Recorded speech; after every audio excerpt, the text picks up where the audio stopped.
그래서 제가 그래도 현장에 있으면서 직접 경험하는 부분들이 있으니까 아, 저 사람이 얘기하는 부분 중에서 어머님들이 생각하시는 방향이나 이런 부분이 맞아 떨어지는 부분들이 있을 거예요. 그런 부분들을 오늘 다시 정돈을 하고 저랑 같이 방향을 잡는 그런 시간이 됐으면 좋겠습니다. 대입에서 영어의 위치는 제가 이제 보여드리는 것처럼 수능 최저 학력 기준에 이제 영어의 등급을 넣을 거냐, 아니면 수능 반영 영역에 영어가 들어가는지 안 들어간지, 학교마다 몇 등급까지를 몇 점을 주는지, 아니면 몇 등급 단위로 감점을 하는지, 그 차이를 이제 반영하는 거예요. 3합7이면 조금 쉬워졌네, 이렇게만 판단을 하실 게 아니라 아, 그러면 우리 애가 일단 영어가 1이야.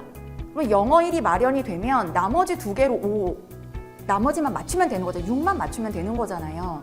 그래서 그렇게 보시면 아, 영어로 뭔가 대입에서 우선순위를 가질 수 있겠구나라고 저는 해석하는 게 더 올바른 해석이라고 보거든요. 저도 항상 어머님들한테 드리는 말씀이 영어 하나로 대학을 갈 수 있는 건 아니에요. 근데 영어가 걸리적거리면 안 되기 때문에.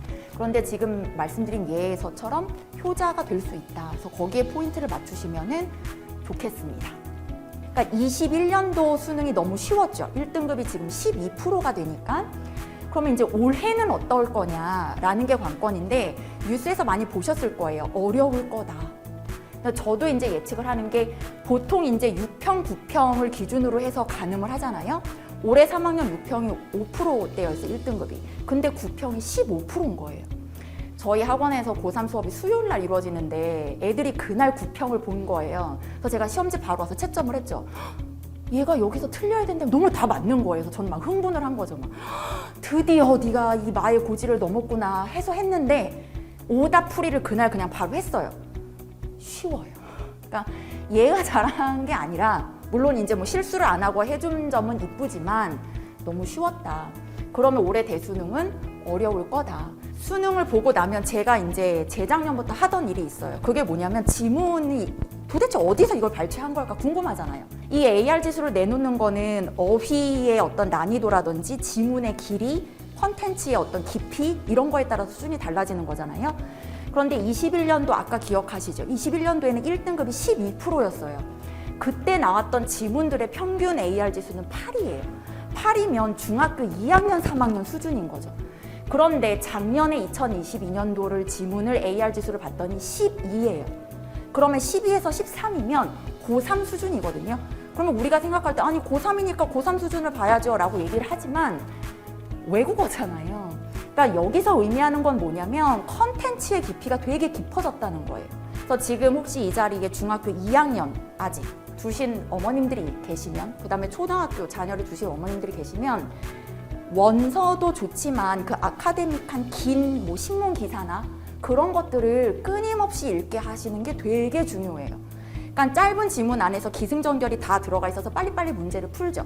근데 저도 입시 영어를 하는 사람이기 때문에 그런 훈련이 필요한 거는 맞는데, 너무 그런 훈련을 하게 되면 독해에 대한 힘이 없어요. 그러면 이런 지문이 나왔을 때 이겨낼 수가 없거든요.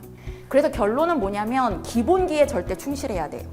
그러니까 다른 것보다 어머님들이 이렇게 막 요령을 이렇게 조금 더 빠르게 성적이 오를 수 있는 방법, 아이들도 그렇거든요. 아이들도 너무 뭐 유튜브나 이런 데서 뭐 빈칸 추론은 이렇게 풀으래요, 뭐 주제는 뭐 이렇게 풀으래요, 보기는 뭐 뒤에서 읽으래요. 너무 잘 알아요. 와서 막 그 얘기부터 하는 거예요. 아니, 그럼 일단 하라고 공부를. 공부는 안 해요.